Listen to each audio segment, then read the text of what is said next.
Hey, Kong! Ay, Kong. Konsi! Shoutout, nakalive ako, Konsi. Konsi, nakalive po. Nakalive. Ay, hello. Batang Maynila. Pagdating na si Orme. Ayo, parating si Yorme, mga kababayan. Good evening po. Ano pong masasabi niyo sa gabing ito? Pero wag mo natin spoil muna. Nakalungkot lang ang dilim, no? Oo. Parang-araw, tignan lumiwanag dito kasi major na thoroughfare ng 5th District, itong boundary ng Makati at Maynila. Napakakita nyo naman, no? Hindi nagtigil yung mga kotse rito. Kaya maganda siguro ito, parang araw, mapaliwanag to sa pinakamadaling panahon. Yun. So madam, ano masasabi mo rin? May masasabi ka ba? May dadagdag ka ba? Mahihain yung asawa ko. Mahihain. Dapat masanay na siya. Man, dapat masanay ka na kasi makukulit talaga kami. Oo, Abi, dapat masanay Ano ka. may dagdag mo, madam? Dagdag lang. Kahit konti lang, siguro mga 2 hours na kwentuhan. Ngaba. Kay Konsi na lang daw. Kasi sa 5, di ba, mahaba to eh. Ilang kilometro ulit to? More or less 5? 5 lang? Sa dulo, parang 5 kilometro yata. Mahaba nga. Itong kalsada ko noon, sarado ito na, napatay nito tatay ko. Oh? Oo. Nagpatay nito tatay ko kasi dati ang problema rito, dati walang daan to hanggang dun, hanggang ng Makati, bahayan. Oo. Pag nagkakasunod dito, ubus lahat. Oo. Kaya ginawa, kaya ngayon nagkaroon na ng connect papunta dito sa may District 6. Dati diyan ka dadaan sa may San Andres. Naalala ko dati yung Pero mga yung bahay kaya sa dito mga- nakadikit pa sa sa school, di ba? Oo, totoo. So, kung Bakit hindi ko ba? sa viewers natin, yung mga building na yan, it's Makati already na. Hindi pa. Yung sidewalk Manila, yung Dingding Makati. Oh, see? Actually may boundary dispute dito sa lugar na to. Oo. Yung, kasi kineclaim natin itong kalsada, tapos yung sidewalk natin, pero yung dingding lang ang kanila. Ang nagiging issue dito, minsan nag-operation ng traffic bureau ng Makati rito, Yes, hinahuli yung mga legal na tricycle drivers natin. So actually, I believe for 2 weeks, isa yun sa mga indinas ka sa City Council ng Manila. Yun. Yung may kipag-coordinate tayo sa Makati na matutukan ano ba talaga ang boundary ng Maynila at ng Makati. Kasi kung sinong may-ari talaga ng boundary na to, eh, dapat, yun ang masusunod pagdating sa traffic ko. Huwag naman nilang hulihin yung mga legal Apo. natin ng mga tricycle drivers. Kasi kung nakikita nyo, tayo ang papakahirap dito eh. Tayo ang papagawa ng kalsada, tayo ang naglilinis. Mamaya makikita nyo kung ano yung proyekto rito. Tapos ibang syudad, dinuhuli yung mga tao natin dito. Parang hindi naman yata Tama. Kailangan maging maayos din ito. I think mapapag-usapan naman. Makapag-usapan naman dahil in fairness naman, ang ating mayor naman, maganda naman ng relasyon sa mga kapitbahay natin, lalong-lalo na ngayon.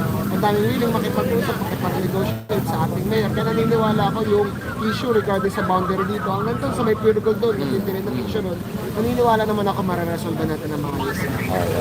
Anyway, meron na akong dagdag doon, say.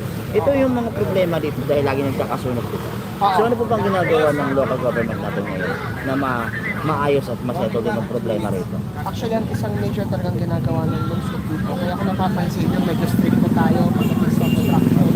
Kasi ang isang issue, pagka maraming construction sa lugar, pagka may sunog, matagal marespondehan. Isa rin ginagawa natin ay yung repositioning ng mga assets. Ano ibig sabihin nun? Doon sa mga lugar na mataas ang tendency magkasunog, may mga naka-preposition na ng mga firefighting assets. Nang sa ganun, kung magkasunog man, mabilis marespondehan. At pinapag-iting din natin yung relationship natin sa mga volunteer firefighters. Sa katunayan, may isang detachment dyan ng volunteer firefighters, yung San Andres Fire Volunteers, Sir- ng Sir ating Mon ba? kaibigan, si Majority Floor Leader Monyo Monyo Pangco. Andyan lang sa area. Oo. Tapos, regular naman din po ang training ng ating mga barangay officials pagdating sa fire safety, firefighting. Actually, San Andres Fire Volunteer din. Oo. ang nagtitraining sa kanila rito. So, hindi naman natin talaga mariregulate kung anong ginagawa ng ating mga residentes sa loob ng kanilang mga tahanan. Ultimately talaga ang solusyon sa sunog is prevention. Pero at the very least, the city is trying its best para kung di ba natin ma-prevent, at least mapatay ka agad yung sunog. Lalong-lalo na dito sa lugar, medyo madalas magpa-sunog just because of the density ng tao. Ang San Andres, ang Onyx, ang Laguna, ang Estrada, isa yan sa mga pinakamataas ang population density ng 5th Apo. District. Yan, unfortunately, since maraming tao, mas mataas talaga ang chances na magkaroon ng sunog. Pero handa naman ang lusod ng Maynila para kalunan. Very Alright. good news. Konsi, thank you again. Konsi, madagdag ko lang sa tanong, lipat naman tayo ng Malate Ermita area. Oo. Nung nakaraang araw, nanonood ako dun sa session. Ang parang may propaganda yata na gagawin na ibabalik natin sa turismo. Tama po ba? Oo. Yan po ay ordinansa ni Marcel Fabio Espiritu, yung pagtatayo po ng isang development council. Specifically po, para mamahala po sa mga bagay tungkol sa Malate Ermita area. Ang sakop po ng bagong council na ito, simula po Calao hanggang Vito Cruz. area. Ang habol po nito ay magkaroon po ng magkaroon po ng isang centralized po na mamamahala pagdating po sa mga papasok po ng negosyo at saka mga specific na ordinansa pagdating sa Malate. Kasi kung naaalala nyo, nung medyo mas bata pa tayong lahat, Oo, kayo, yun. di ba nung panahon, di ba buhay na buhay Nang ang hindi pa ako Malate? pinapanganak. Yung bumababa pa yung barko doon sa Malate. Pero di ba Yun. kasi, di ba, buhay na buhay ang Buhay na Malate buhay. noon. Tama. Colorful. In fact, ang Malate, yan ang sentro ng sining tsaka ng LGBTQ community noon. Yes. Pero ngayon kung napapansin nyo, mukhang wala na. Oo. In fact, Malungkot na. malungkot, madilim. Tsaka marami ng Street wheeler. Ang hindi na, ito na lang. Let's just say na hindi na siya family friendly. Yes, Ito yung tama. politically correct way of saying it. Hindi na siya ganun ka-political, hindi na siya ganun ka-family friendly, which we want to revive. Apo. Kasi ano tandaan niyo po, ang Malate Ermita, yan ang tourist belt natin. Nandiyan ang mga hotel. Pagka dumating ang dayuhan sa lungsod ng Maynila, ang una na makikita nila, Malate at Ermita. Yes. Yan napakahalaga na ang mukha na pinapakita ng lungsod ng Maynila ay maganda, malinis, maayos, ligtas sila. Opo. Eh, kung nakita niyo ba, in fact, alam ko na rin. Itong nakaraan na Pasko, isipin niyo nakaraan administrasyon ng Pasko noon, yung mga Koreano naglalagay sa labas ng naglalagay ng tarpaulin sa labas ng restaurant nila, nakasulat mag-ingat sa magnanakaw. Oo. Isipin mo kung foreigner ka, pagbaba mo yung mga restaurant may nakalagay na tarpaulin na gano'n, di ba parang nakakahiya? Kasi yun ang unang nakikita ng mga dayuhan sa atin. Natandaan niyo po, next year ang ASEAN sa lungsod ng Maynila. Tayong host. Kaya napakabahalaga po na i-revitalize natin yan. Buhayin ulit ang negosyo. Opo.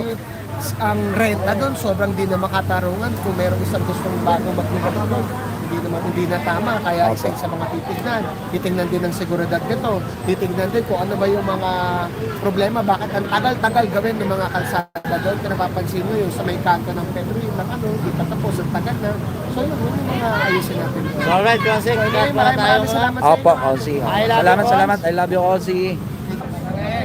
Congrats. Nasa third reading na ba yung sa Malate area? Malate Ermita? Pasado na po. Pasado na. Pasado na po. Liliwanag ang buhay ng ating Pagagandahin spot. po natin ulit ang Oo. Malate, Ermita area nang sa gayon bumalik yung mga negosyante para magkaroon ng trabaho dito sa Maynila. Ay, Kasi balita ko namimiss mo dati yung Ermita Malate area nung bata ka pa. Kasi dati napakaliwanag doon, buhay na buhay eh. Eh ngayon po, Dami ano po ba nangyari sa Malate Ermita area? Dilim eh. Sobrang dilim, sobrang napabayaan. Nag-aalisa na yung mga negosyante. Ah. Kaya in effect, nawawalan ng trabaho yung mga batang Maynila. Kaya sana po magsibalikan sila pag na-develop na po natin ulit nang sa gayon, magkaroon ng mas maraming oportunidad, magkaroon ng trabaho ang mga batang Maynila. Mensahe nyo po sa mga batang Maynila sa may nasasakupan ng Malate area. Ano po ba yung sakop nito, Konsi? Mula Calao to Vito Cruz, top to Ross Boulevard. Kung manatag lang po kayo, mararamdaman nyo na po yung pagbabago, yung redevelopment ng Ermita Malate area sa pangunguna ng ating napakagaling na Yorme Isko Moreno Dumago. para Ayun. magbabalik na naman yung buhay na madaling araw. Oo, di ba?